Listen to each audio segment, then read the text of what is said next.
गया कि उड़ीसा के लोग राज्य के चुनाव में और केंद्र के चुनाव में अलग अलग बिल्कुल अलग अलग रखते हैं, जैसे दिल्ली में होता है। लेकिन ये अगर इस बार का परफॉर्मेंस है तो ये मुझे लगता है कि उड़ीसा ने अपना पूरा का पूरा परसेप्शन इसका रीजन मैं जानना चाहती हूँ, क्या रहा? आपको लगा नवीन पटनायक को लेकर भी जिस तरह से प्रधानमंत्री रोड शो में भी लगातार बोल रहे थे, उसका असर क्या पड़ रहा था? वो दबाव में थे क्या? ये भी मैसेज जा रहा था? बिल्कुल ये है, ये बात सही है कि नवीन पटनायक की मानसिक स्थिति बहुत अच्छी नहीं है और ये मैसेज नीचे चला गया। और खास करके प्राइम मिनिस्टर ने जब ये कहा कि भाई उनको इलाज की जरूरत है, और ये बाकायदे उन्होंने अपने स्पीच पे बोला। हाँ, जांच भी करवाएंगे कि क्या हेल्थ इश्यूज। जांच करवाएंगे क्यों उनके साथ ये किया जा रहा है और क्या उनके रोग को शायद एग्रेवेट तो नहीं किया जा रहा है, ये सब उन्होंने कहा। तो इसका मतलब जो मैसेज में गया वो ठीक था, लेकिन यही मैसेज बीजेपी उसमें नहीं गया।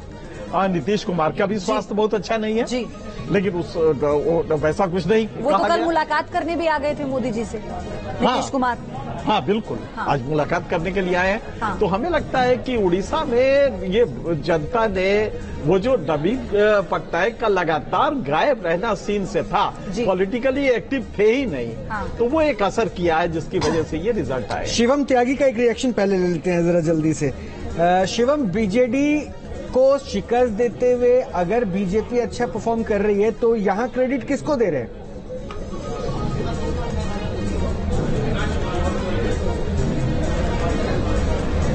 मैं मानता हूं कि जिस तरीके से भारतीय जनता पार्टी ने चुनाव वहां पर लड़ा है, इसमें कहीं कोई दो राय नहीं है। पूरा संगठन है, पूरी पार्टी है, पूरे तरीके से। उसके साथ साथ अगर हम बात करें तो सबको क्रेडिट जाता है जिस तरीके से वहां पर लगातार एक्सटेंसिव कैंपेनिंग हुआ, लगातार वहां पर जो है हमने बहुत स्ट्रैटेजाइज्ड तरीके से हम आगे बढ़े। और खास तौर पर अगर हम बात करें तो उस रीजन में जहां भारतीय जनता पार्टी की प्रेडिक्शन एग्जिट पोल्स के हिसाब से भी कमोबेश ठीक ही गई, लेकिन बेहद शानदार रिजल्ट है। हम एक तो राज्य में सरकार फॉर्म कर रहे हैं, ऊपर से अगर हम बात करें लोकसभा सीटों की तो उनकी टैली भी बेहद शानदार है। मैं कहता हूं पूरे तरीके से यहां पर जो क्रेडिट है वो भारतीय जनता पार्टी और उसके कैडर और उसकी नेतृत्व को जाता है। अच्छा, तो एक पॉइंट और बता दीजिए। तो फिर अगर ये क्रेडिट दे दिया तो ये टैली पे 288 भी पहुंच गए हैं, तो इसके लिए भी तो किसी की जिम्मेदारी तय करनी ही होगी ना।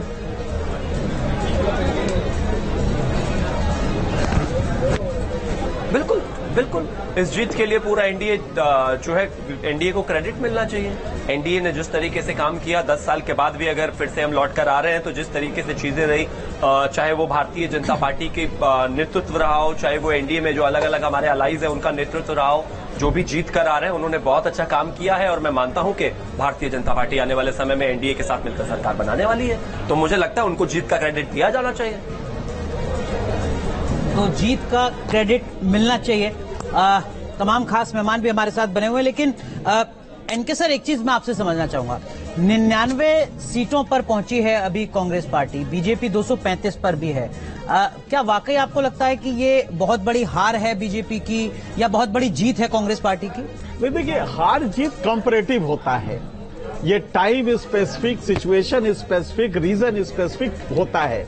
तो उस लिहाज से आप देखेंगे तो ये कहा कोई भी बीजेपी प्रवक्ता बड़े दावे से कहेगा कि वो जीत रहे हैं, हम सरकार बना रहे साहब। अब इसके बाद भी सवाल कर रहे हैं, लेकिन इशू सरकार का नहीं है, मोदी की मकबूलियत का है। जो यूनिवर्सल एक्सेप्टेबिलिटी थी वो क्वेश्चनेबल हो जाएगी ना। अगर यूपी जो आपका लेबोरेटरी था, अगर वहां पे आप हार रहे हैं तो वो जो फॉर्मेट था आपका, जिसमें मोदी जी की मकबूलियत, मोदी जी की गारंटी वगैरह वगैरह तमाम चीजें थी, आखिर उस गारंटी को जनता ने क्यों खारिज किया? मेरे ख्याल से ये गौर करने की चीज बीजेपी के अपने उसके लिए होगी। सर, लेकिन जैसे उदाहरण के तौर पर मध्य प्रदेश में क्लीन स्वीप कर रही है बीजेपी, गुजरात में कोई बहुत ज्यादा बुरी स्थिति नहीं है भारतीय जनता पार्टी की। ऐसे कुछ और राज्य हैं उत्तर भारत के जहां पर अभी भी प्रदर्शन बहुत ज्यादा निराशाजनक बीजेपी का नहीं है, उत्तर प्रदेश या 1-2 राज्यों को और छोड़कर। क्या वाकई सिरे से खारिज कर सकते हैं हम बीजेपी को, और क्या किया जाना चाहिए? अगर आपके 55 सीट पहले से 2019 से कम आ रही है, 55 सीटें कम आ रही हैं, तो इसको आप इंटरप्रेट, अच्छा ये नॉर्थ इंडिया में ही कम आ रही हैं। अगर आप गौर से देखें तो नॉर्थ इंडिया में सब्सटेंशियल लॉस है, और जो यूपी है, जो आपका बैरोमीटर होता है नेशनल मूड का, अगर वहां पे ये ड्रॉप हो रहा है, वो भी तब जबकि एक तरफ आपकी डबल इंजन सरकार थी, एक तरफ, जबकि योगी ऐसा टॉवरिंग पर्सनालिटी था, ठीक है, जिसको कि आप पूरी जगह दिखाते थे देश भर में।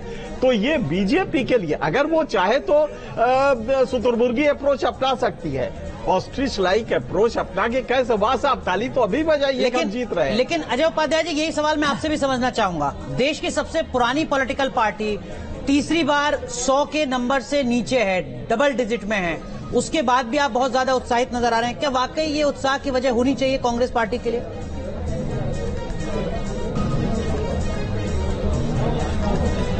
अनुराग भाई, फाइनल टैली आएगी और फाइनल टैली में देखिएगा कांग्रेस पार्टी के लिए वाकई उत्साह का ही जनता ने आशीर्वाद उसी दिशा में दिया है। हमें उत्साहित होना चाहिए।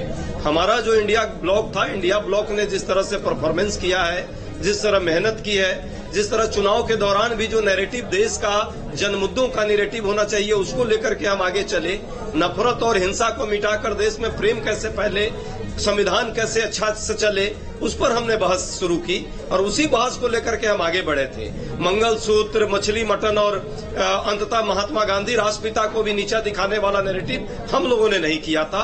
मोदी जी को कहीं न कहीं और भाजपा को उसकी सजा ही देगी जनता, और वही दे रही है। बस एक प्रश्न जरूर है, उत्तर प्रदेश में यदि हार हो रही है और जो दिखा रहे हैं आप लोग, इस हार के लिए अब जोगी जी पर ठिकरा फोड़ेंगे लोग या मोदी जी पर फोड़ेंगे, ये बड़ा महत्वपूर्ण रहेगा। जैसा कि वरिष्ठ पत्रकार हमारे गार्जियन स्वरूप है एनके सिंह साहब ने जो चर्चा की है, शुतुरमुर्गी अंदाज अपना ले तो बात अलग है, लेकिन सच्चाई पूरा देश देख रहा है। और 2 बजे के बाद हालांकि प्रेशर है अधिकारियों पर कि 10,000 20,000 का जो मार्जिन है उसको खेल करो वहां, लेकिन वो खेला होने नहीं देंगे हम लोग पूरी मुस्तैदी के साथ हर बूथ पर। लेकिन अजय भाई, उत्तर प्रदेश की कई ऐसी लोकसभा सीट हैं जहां पर जो लड़ाई है वो 300, 400, 1000, 1500 सिर्फ इतनी वोटों का मार्जिन चल रहा है इस वक्त भी जब मैं आपसे चर्चा कर रहा हूं। कई ऐसी लोकसभा सीटें अकेले यूपी में।